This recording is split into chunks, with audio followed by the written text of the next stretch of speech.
નાયિકા દેવી. લેખક ધૂમકેતુ. પ્રકરણ 23. નગરી કે પિતા. ચાંપલદેએ આડું અવળું કે આગળ પાછળ જોયું ન હતું. એના મનમાં એક વાત ચોક્કસ હતી. કવિ બિલ્હણનો કોઈ સંદેશો એની પાસે આવી ગયો હતો. એ સંદેશો શો છે એ જાણવાની હવે એને ચટપટી થઈ પડી. જ્યારે બધા વિદાય થઈ ગયા ત્યારે પોતાના સપ્તભૂમિ પ્રાસાદના છેલ્લામાં છેલ્લા માળે એ પહોંચી. ત્યાં જઈને એ થોડીવાર ઊભી રહી. એની દ્રષ્ટિ ચારે તરફ ફરી વળી. ત્યાંથી આખી પાટણ નગરી દેખાતી હતી. સેંકડો અને હજારો મહાલયો સોનેરી દંડમાં ભરાવેલી, એમના ઉપર ફરફરતી ધજા પતાકાને લીધે જાણે આકાશને જોવા માટે નીકળી પડેલા સોનેરી હંસ હોય તેવા દેખાતા હતા. સેંકડો મહાલયો ઉપર સોનેરી કુંભ શોભી રહ્યા હતા. આરસના મહાલયોના છજા, જાળિયા, ગોળમાળિયા, ગવાક્ષ, રવેશ અને રૂપમઢી નાની સુંદર બેઠકોને જોતા જાણે કોઈ અપ્સરા નગરી આકાશમાં સ્થિર થઈ ગઈ હોય તેવું લાગે. દૂર દૂર સરસ્વતી નદીનો પ્રવાહ વહેતો હતો. સેંકડો વહાણોની આજે એમાં અવરજવર થઈ રહી હતી. સહસ્ત્રલિંગ સરોવરના કિનારા ઉપરના 1000 મંદિરના ઘંટારવ ચારે તરફથી આવતા સંભળાતા હતા. ચાંપલદે પોતાની જન્મદાત્રી માતા જેવી પાટણ નગરીને જોઈ રહી. જ્યારે જ્યારે આ પ્રમાણે આખી નગરી આરસમાં ઘડેલા સ્વપ્ન સમી દેખાતી ત્યારે પળ બે પળ એની આંખે દ્રશ્ય ઉપરથી ખસી શકતી નહીં. એને થઈ જતું કે આ તે ખરેખર નગરી છે કે કોઈ કવિનું સ્વપ્ન છે. આજે તેને જોતા એના મનમાં એક પળભર પ્રેમના સરોવર છલકાયા. આ નગરીમાં એ જન્મી હતી, મોટી થઈ હતી. આ જ નગરીમાં એની 7 પેઢીની અઢળક સંપત્તિવાળી કરોડો દ્રમની હવેલીઓ ઊભી હતી. એના દાદા, વડદાદા, કાકા, મોટા કાકા, ભાઈઓ, મામા, માસા, ફુવા આ જ નગરીની ભાગોળે રક્ષણનું જુદ્ધ કરતાં કરતાં ખપી ગયા હતા. એમની તમામની ઇતિહાસ ગાથા સંભાળતા એની આંખ ભીની થઈ ગઈ. એને લાગ્યું કે એ કોઈ નગરી જોતી નથી, કોઈ કવિનું સ્વપ્ન પણ નિહાળતી નથી. એ તો જાણે પોતાની જન્મદાતા માતાને જોઈ રહી છે અને આ નગરી હવે છોડવી પડે. એને અચાનક સાંભળ્યું એ તો બિલ્હણનો કાંઈક પત્ર વાંચવા માટે અહીં આવી હતી. એક પળ માટે એ જાતને ભૂલી ગઈ હતી, પણ તરત જાગી ગઈ. ત્યાં એક આરસની બેઠક હતી. એના ઉપર જઈને બેઠી. ઠંડી મીઠી હવાની લહેરખીમાં કોયલના ટવકા આવી રહ્યા હતા. પવનની પાંખે ચડીને ગુજરાતણોના કંઠને નિસર્ગથી વેરેલા ગીતો ત્યાં સંભળાતા હતા. ચાંપલદીએ ધીમેથી પેલો વસ્ત્રલેખ ઉખેડ્યો. આખું વસ્ત્ર કોરું ધાક હતું. તે ડગાએ જ ગઈ. અરે, પણ એટલામાં એને કંઈક સાંભળ્યું. પાસે જ જળ સંચય માટે એક ગોઠવણ હતી. તે ત્યાં ગઈ. ખોબો ભરીને પાણી લાવી. વસ્ત્રલેખ પોતાના પગ નીચે દબાવ્યો. પછી ધીમેથી વસ્ત્ર ઉપર જરા પાણી છાંટ્યું. ચમત્કાર થયો હોય તેમ લાલ કેસરી રંગના સ્પષ્ટ અક્ષરો એમાંથી ઉઠવા માંડ્યા. ચાંપલદેએ 2 શબ્દ જ વાંચ્યા ને એ ચમકી ગઈ. અરે, આ તો વિંધ્યવર્મા ઉપર મોકલવા ધારેલો કવિ બિલ્હણનો સંદેશો છે. એણે આખો વાંચ્યો. એનું મન એકદમ વિચારમાં પડી ગયું. બિલ્હણે વિંધ્યવર્માને એમાં થોભી જવાની સલાહ આપી હતી. એણે લખ્યું હતું, હજી પાટણનો આંતરિક વિગ્રહ પરાકાષ્ઠાએ પહોંચ્યો નથી, પણ કુમાર ભીમદેવ વેર ભૂલે તેમ નથી, એટલે વહેલે મોડે એ પરાકાષ્ઠાએ પહોંચશે ખરો. તે વખતની રાહ જોવાની રહી. અત્યારે તો કુમારનો સત્કાર કરી નમી જવાનું ઠીક હતું. વિજ્જલ તરફે જાય કે વિજ્જલ સાથે એને ઉડે ત્યારે પાછળથી એવા ઘા મારવા કે એ બેઠો જ ન થાય. તે વખતે અહીં પાટણમાં આમ્રભટ્ટને હજી ન વિસરનારા આવડશ્રેષ્ઠી જેવા અનેક છે. તે ભારેલો અગ્નિને ફૂંક મારશે. વિજ્જલ ત્યાંથી અહીં દોડે કે કુમાર બરાબર સપડાય એટલે આપણે ધારાગઢ લઈ લેવો. એ ધારાગઢ હવે પછી પાછો લેવાની કોઈનામાં તાકાત નથી. અહીં આ એક ભીમદેવ છે, પણ એ તો વનના વન ઉખેડનારો પવન છે. માટે અત્યારે શાંતિથી નમતા રહેવું. પત્ર વાંચીને ચાંપલદેની આંખો ખુલી ગઈ. પોતાની નગરી ભારેલા અગ્નિ ઉપર બેઠી હતી. એ ભારેલા અગ્નિ સાચવવામાં પોતાના ઘરનો પણ જેવો તેવો હિસ્સો ન હતો. એક પળે વિચારમાં પડી ગઈ. એણે હવે શું કરવાનું હતું? આ ખબર મહારાણીબાને આ પળે જ આપી દેવા કે થોભી જવું? એમ ખબર આપવા જતાં પોતાના પિતા ઉપર શંકા ન વધે, અને એનો અર્થ સર્વનાશ. એને એવો રસ્તો શોધવો હતો કે જેથી આ સમાચાર મહારાણીબાને તાત્કાલિક મળે. કારણ કે કદાચ પેલો મુનિ કંઈક પણ સમજીને રવાના થવાનો હોય તો એ અટકી પડે. પણ સાથે સાથે જ પિતાજીની સલામતી વધે અને છેવટે આ ઘર ઉપરથી ભીમદેવની શંકા જ તદ્દન નિર્મૂળ થઈ જાય. આંતરવિગ્રહનું કારણ નિર્મૂળ થાય. એ શી રીતે બને? તે આમથી તેમ ફરતી રહી. વસ્ત્રલેખ તેના હાથમાં હતો. એ શી રીતે બને એ વિચાર કરી રહી. મહારાણીબાને સમાચાર આપવા ને રાજકુમારની શંકા તદ્દન નિર્મૂળ બને તેમ કરવું. તો એ વસ્તુ આંતરવિગ્રહના વાદળ ટાળે. તે ફરતી ફરતી અટકી ગઈ. સામેની અસંખ્ય ધજાઓ તરફ તે જોઈ રહી, જાણે એમને પૂછી રહી, એ શી રીતે બને? તેને માટે બે જ રસ્તા હતા. આ સંદેશો મહારાણીબાને પહોંચાડવો અથવા ન પહોંચાડવો. પહોંચાડવા જતાં પહેલો જ ઘા આભટ શ્રેષ્ઠીના ઉપર આવે તો એનું શું? ને ન પહોંચાડવામાં છેલ્લો ઘા જ્યારે આવે ત્યારે પણ પાટણ નગરી ઉપર આવે તેમ હતું, એનું શું? એના મનમાં એક મહાન પ્રશ્ન ઉઠતો જણાયો, નગરી કે પિતા? અને આ એક મોટો પ્રશ્ન સીધી રીતે તેના હૃદયને થતો હોય તેમ આવીને ઊભો રહ્યો ત્યારે પોતે માત્ર 5 વર્ષની હતી. માતાએ વિદાય લીધી હતી અને પિતા આભટ શ્રેષ્ઠી સેંકડો વચ્ચે એની સંભાળ લેતા હતા. એ બધી વાત એને યાદ આવી ગઈ. જેને જોતા અપ્સરાઓ ઝાંખી પડે એવી પાટણની થોકબંધ સુંદરીઓ જાણે બધી કાષ્ટની પૂતળી હોય તેમ લેશ પણ ડગ્યા વિના પિતાએ જોઈ હતી. એને એ સાંભળી આવ્યું. તમામને પિતાનો એ વખતે એક જ પ્રત્યુત્તર હતો, આની માએ મને એ સોંપી છે. એની માનો તમામ વહીવટ હવે એ સંભાળશે. અહીં આ ઘરમાં પિતા પુત્રી સિવાય ત્રીજા કોઈને સ્થાન નથી. અને એટલા માટે પિતાને વર્ષો સુધી એકલા જિંદગીમાં રહેસાઈ જતા એણે જોયા હતા. એને એ સાંભળી આવ્યું. એણે પોતે એક વખત મોંએ ચડીને ઉદયમંત્રીનો દાખલો પિતાને આપ્યો હતો. પણ આભટ શ્રેષ્ઠી દુપટ્ટાથી પવન નાખતા માથે પાઘડી મૂકીને તરત દુકાને ચાલ્યા ગયા હતા. પિતા પુત્રી શબ્દમાં ભાગ્યે જ ઉત્તર આપતા. પાઘડી માથે મૂકી ચાલ્યા નીકળ્યા એ જ ઉત્તર હતો. ચાપલદેને આ બધી વાત સાંભળી આવી. એ વિચાર કરતી કરતી ઉતાવળે ફરવા લાગી. એને ઉતાવળે જવું હતું પણ નિરાકરણ કંઈ થતું ન હતું. આ તરફ એક એક પળ એને કિંમતી જણાતી હતી. એના કાનમાં અચાનક મહારાણીબાના શબ્દો સંભળાયા. એમણે એમ કહ્યું હતું કે તું કંઈક એવું કરજે કે રાજકુમારની શંકા જાય. અને આ વસ્તુ શંકા ટાળે એવી હતી. અને છતાં આભટ શ્રેષ્ઠી ઉપર શંકા વધારે તેવી પણ હતી. એક કોયડા જેવી વાત હતી. એક તાત્કાલિક નિર્ણય લેવાનો હતો. જોખમ હતું. એનું ઘર લૂંટાઈ જાય, બધું રફે દફે થઈ જાય, એવડું મોટું જોખમ હતું. વાતનો દોર મહારાણીબાના હાથમાં હતો. છતાં રાજપૂતી ટોળા શું કરી બેસે એની આગાહી કરવી ખરેખર કઠણ હતી. છાણે ચડાવીને ઘરમાં વીંછી લાવવા જેવી વાત હતી. ને વાત દાબી દેવી એ નગરી રોળી નાખવાનો વિશ્વાસઘાતી માર્ગ હતો. શું કરવું? એટલામાં એણે કોઈકના પગલાં ઉપર આવતા સાંભળ્યા ને એ ચમકી ગઈ. કોઈ આવી રહ્યું હતું? કોણ હશે? એણે એક દ્રષ્ટિ સીડી ઉપર નાખી. સીડીનું જ્યાં છેલ્લું પગથિયું આવતું હતું ત્યાં સાવધાની ખાતર લાકડાની એક મોટી આડી જાળી કરી લીધી હતી. એ જાળી આડે જો પોતે ઊભી રહે તો દેખાય નહીં ને આવનારને પોતે જોઈ શકે. એટલામાં એને સાંભળ્યું કે સીડીનું બારણું સડાક બંધ કરવામાં આવે તો અગાસી ઉપર રહી જનારને માટે નીચે ઉતરવાનું કંઈ સાધન રહેતું ન હતું. ઉપર આવનાર કોણ છે, એ શા માટે આવે છે એ જાણ્યા પછી દેખી લેવાશે કરીને એ સીડી પાસેની લાકડીની જાળી પાસે આવીને ઊભી રહી ગઈ. હજી એના મનમાં પેલો મોટો પ્રશ્ન મંથન જગાવી રહ્યો હતો, પિતા કે નગરી? પહેલાં કોને માનું, પિતાને કે નગરીને? તેણે નીચે દ્રષ્ટિ કરીને થંભી ગઈ. આભટ શ્રેષ્ઠી પોતે જ આવી રહ્યા હતા અને એની પાછળ પેલો મુનિ મહારાજ પણ આવતા જણાતા હતા. એક ક્ષણમાં જ એ વાત સમજી ગઈ. આ એક પ્રકારનું હવે યુદ્ધ જ હતું. એની પાસેથી પેલા વસ્ત્રલેખ મેળવવા માટે જ એ આવતા હોવા જોઈએ એ સ્પષ્ટ હતું. એ વસ્ત્રલેખની આનાકાની કરે તો વખત છે ને ઘર્ષણ ઊભું થાય. ઇનકાર કરે તો કોઈ માને નહીં. વસ્ત્રલેખ અહીં તો ખેંચી લેતા કેટલી વાર? તેના મનમાં એક વિચાર વીજળી વેગે આવી ગયો. તે બંને જેવા અગાશીમાં પ્રવેશ કરે કે દ્વાર બંધ કરી સીડીનું દ્વાર વાસી પોતે એકદમ નીચે દોડી જાય તો કોણ ગયું એ ખબર જ ન પડે. અને પછીની વાત પછી એ પ્રશ્ન આવ્યો જ નહીં. પહેલાં શ્રેષ્ઠી આવ્યા, તેની પાછળ મુનિ મહારાજ આવ્યા. એમનો ઈરાદો ચાપલદેને સ્પષ્ટ સમજાઈ ગયો હતો. એમાં રહી સહી શંકા મુનિના શબ્દો સાંભળતા ચાલી ગઈ. આ ગ્રથિલ ભીમનો કોઈ ભરોસો નથી શ્રેષ્ઠીજી. રંગઢંગ તમે ક્યાં નિહાળ્યા નથી? ચાપલ પણ સમજી જશે, આપણે સમજાવીશું. સેંકડો ને હજારો સધર્મીનો કરોડો દ્રમની સંપત્તિનો પ્રશ્ન છે. રાજપૂતી ટોળા અહીં ઉચ્છખલ થતા જાય છે. એ છેવટે એ જ કરવાના. તમે શું ધારો છો? એ જ. શ્રેષ્ઠીએ ડોકું ધોણાવીને હા પાડી. હમણાં આપણે વાત કરીશું, તે બોલ્યા. તે અગાશીમાંથી જવા માટે બારણામાંથી પસાર થયા. ચાપલ દે, એમણે બૂમ પાડી. બેટા ક્યાં છે તું? એની પાછળ મહામુનિરાજ પણ અગાશીમાં આવી ગયા હતા. ચાપલદેએ બંનેને જતા જોયા. એના લોહીમાં હજારો વીજળી ચાલવા માંડી.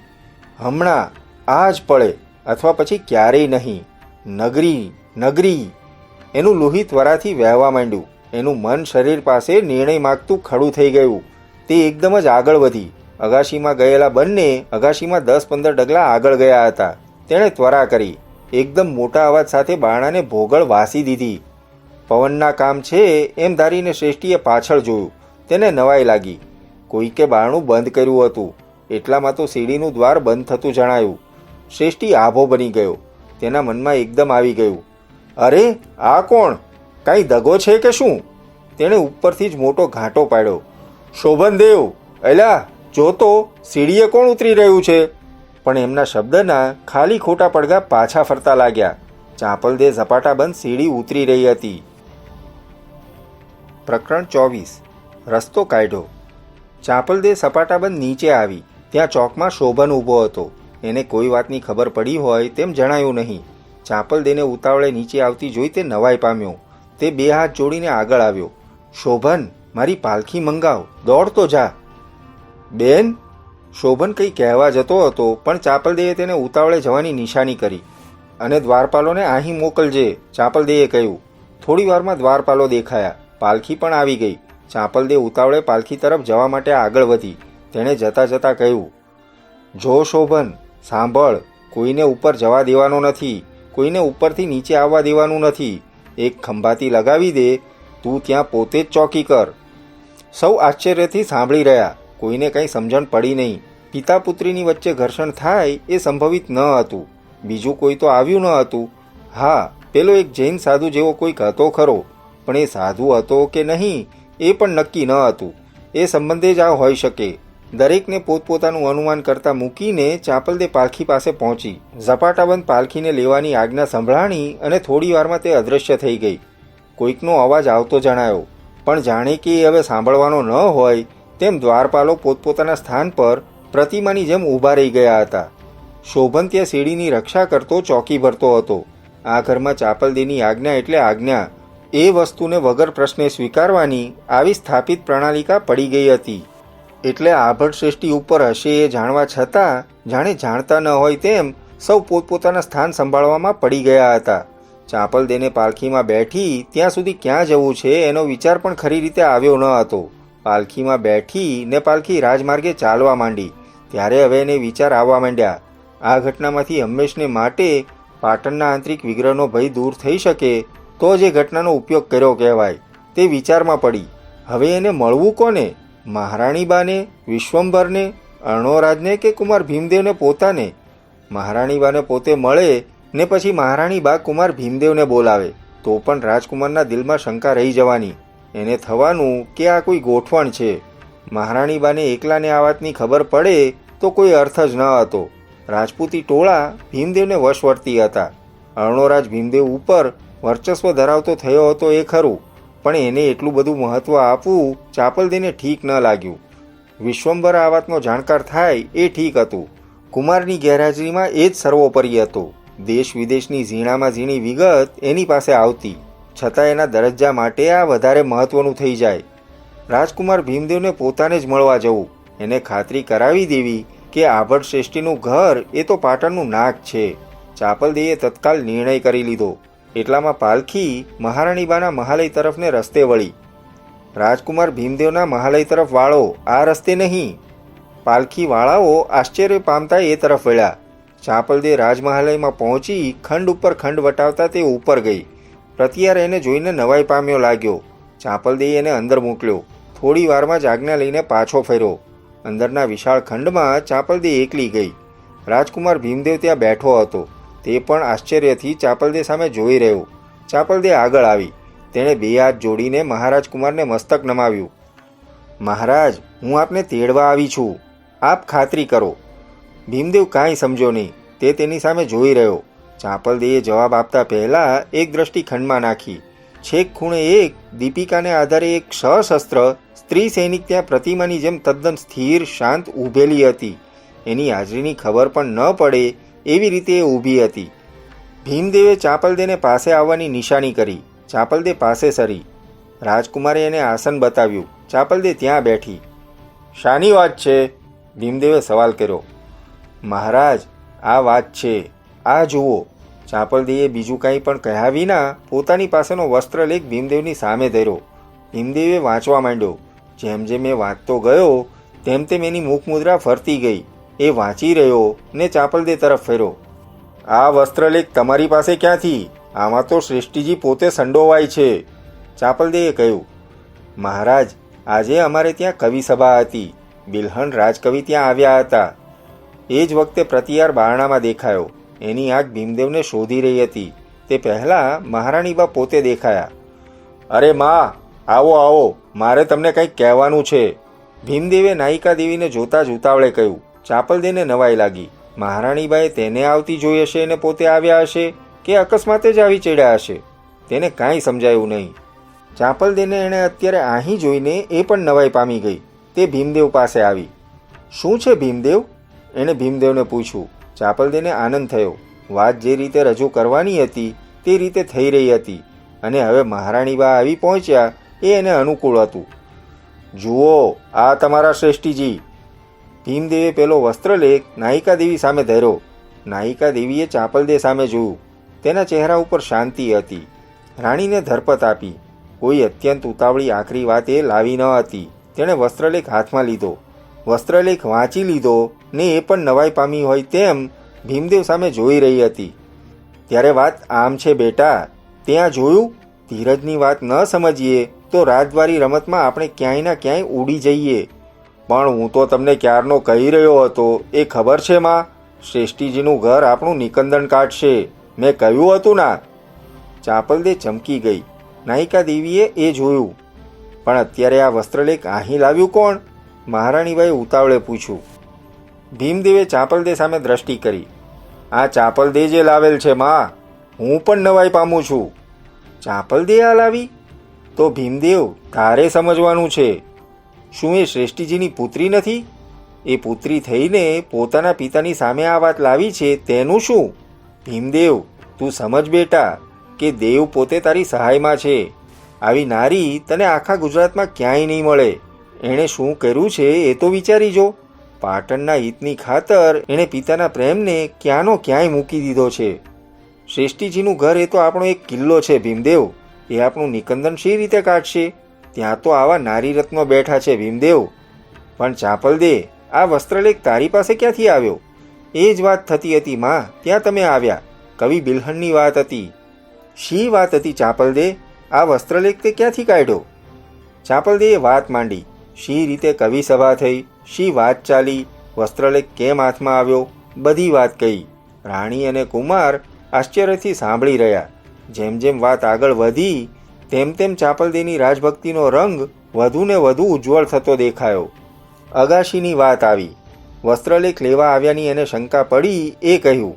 પોતે સડાક બારણું બંધ કર્યું એ વર્ણન કર્યું. શ્રેષ્ઠીજી ત્યાં કેવી અવસ્થામાં છે તે વાત આવી. અને રાણી નાયિકા દેવી પોતે જાણે પોતાની સગ્ગી દીકરીને પ્રેમથી ભેટતી હોય તેમ ઊભી થઈને ચાપલદેને ભેટી પડી. બેટા, દીકરી, તે હદ કરી છે. તે પાટણને આજ ખરેખર બચાવી લીધું છે. આ વસ્ત્રલેખ ત્યાં પહોંચ્યો હોત તો ચોક્કસ કુમારને વિંધ્યવરમાં થાપ દઈ દેત. દીકરી, તે હદ કરી નાખી. શ્રેષ્ઠીજીના ઘર ઉપરથી તે શંકાની છાયા ટાળી દીધી. તારા ઘર ઉપર શંકા લાવનારો માણસ હવે માણસ નહીં હોય. પણ મહારાણી બા, મારે ઉતાવળે જવું જોઈએ. અરે હા હા, તું તો ત્યાં 7મે માળે 2 જણાને રાખીને આવી છે. ભીમદેવ, હવે તો તું પોતે જા. શ્રેષ્ઠીજીને કહી આવ બેટા, તમારા કુળમાં આ એક દીવડી છે. અમને લેશ પણ શંકા હવે રહી નથી. તમે અમારા સ્તંભ હતા, તમે સ્તંભ રહો. પાટણમાં તમારા ઉપર ઘા કરનારો અમારા ઉપર ઘા કરે છે એમ માનવાના. તું જા. તું આ સમાધાનની હવા પ્રગટાવ. ત્યાં હું વિશ્વંભરને મોકલું છું. જૈન સાધુનો અને બીજો બંદોબસ્ત એ કરી લેશે. ચાપલદેનો અંતરાત્મા પ્રસન્ન થઈ ગયો. ધારેલો રસ્તો મળ્યો હતો. શંકા ટળી જતી હતી. પિતાનું ગૌરવ જળવાતું હતું. પાટણની હવા સ્વસ્થ થતી હતી. મહારાણી તેના ખભા ઉપર પ્રેમથી હાથ મૂકીને તેની સામે જોઈ રહ્યા. દીકરા, આ બુદ્ધિ પાટણની દરેક દીકરીમાં નીત આવે. તે આજે રાજકુળ ને શ્રેષ્ઠીકુળને તાર્યું છે. હવે તું જા બેટા. ત્યાં ભીમદેવ પોતે આવે છે. પ્રહલાદન દેવને પણ મળશે. વિશ્વંભર પણ આવશે. તું જા બેટા. ચાપલદે બેઠી થઈ. ભીમદેવ પ્રત્યે 2 હાથ જોડ્યા. એટલામાં મહારાણીબાએ કહ્યું, પણ રહે દીકરી, એક વાત તો રહી જ જાય છે. ભીમદેવ, તું જા, આમંત્રણ દે. આપણે યુદ્ધ સભા હવે મેળવવાની જ છે. વિશ્વંભર પાસે નવી વાત આવી છે. એમાં ચાપલદેને તું બોલાવ. એની પાસે બુદ્ધિ મહાઆમત્ય દામોદરની છે, તો રાજભક્તિ જગદેવ પરમારની છે. ભીમદેવે સાચા ઉત્સાહથી કહ્યું. અહીંની જ મંત્રણામાં એમને લેવાના છે એટલું જ? એમને તો ઠેઠ રણભૂમિમાં હવે આવવું પડશે. કાં આટલો રાજપ્રેમ બતાવ્યો? અને મહારાજ મૂળરાજ દેવે આ વખતે ખેડૂતોને કહી દીધું છે એ તમે જાણ્યું ના માં? ના ભાઈ, મને ડોસીને હવે કોણ જણાવે? હવે તો તમે બે ભાઈ બળવાન થઈ ગયા, એટલે મારે જાણીને કામ પણ શું છે? શી વાત છે? ગયે વખતે દુષ્કાળ હતો ના, ખેડૂતો કાંઈ આપવાની ના પાડે છે ને મહારાજે પણ માફી આપી છે. કુમારનો જ પત્ર હતો. પછી ધ્રમ લાખો મોઢે જોઈશે ત્યાં લડાઈમાં, એ ક્યાંથી આવવાના છે? ભીમદેવે હસતા હસતા કહ્યું. હા, શ્રેષ્ઠીની પુત્રીને કહીશું એટલે આવશે. ચાપલદેઈએ જરાક સ્મિત કરતા જવાબ આપ્યો. હું તો મહારાજ આ નગરીને ને નગરના નાથને જીવ જોઈએ તો આપી શકું. ધ્રમ તો હું ભિખારી ક્યાંથી આપવાની હતી? ધ્રમના પતિ તો પિતાજી છે, એમની પાસે મહારાજ માગે એમ નહીં. ચાપલદે, પાટણના નગર શ્રેષ્ઠીને ભીમદેવ એટલા માટે જ હવે મળવા આવે. એ નગર સેનાપતિ છે, શ્રેષ્ઠીજી નગર શેઠ છે. તું એમ જ કરજે ભીમદેવ. શ્રેષ્ઠીજીને મળીને કહેજે કે લડાઈ આવે છે, દ્રમની ખપ છે, શ્રેષ્ઠીજી આપો. રાજ પાછા તમારા દ્રમ દૂધમાં ધોઈને આપી દેશે. કર માફ કર્યો છે એ તો માફ જ રાખજો. બરાબર છે ના? બરાબર છે માં. આભળ શ્રેષ્ઠી વિનાનું પાટણ હવે તો હું કલ્પી શકતો નથી. પરમ દિવસે જ એમને ત્યાં મીઠાના ઢગલા થયા હતા. મીઠાના? નાયિકા દેવીએ ઉતાવળે પૂછ્યું, પણ પછી તરત જ ભીમદેવના વાક્યનો અર્થ સમજતા હસી પડી. વાતાવરણ કૌટુંબિક થઈ ગયું હતું. નાયિકા દેવીએ હસતા હસતા જ કહ્યું, ભીમ, તું પણ બહુ અળવિત્રો છે બેટા. શ્રેષ્ઠીજીને ત્યાં કરોડો પડ્યા હોય તે પાછો કાટ ન લાગે એની સંભાળ તો લેવી જ જોઈએ ના. લે, હવે તું જા બેટા. ચાપલદે, ભીમદેવ હમણાં આવે છે. ચાપલદે નમીને ત્યાંથી ચાલતી થઈ ગઈ.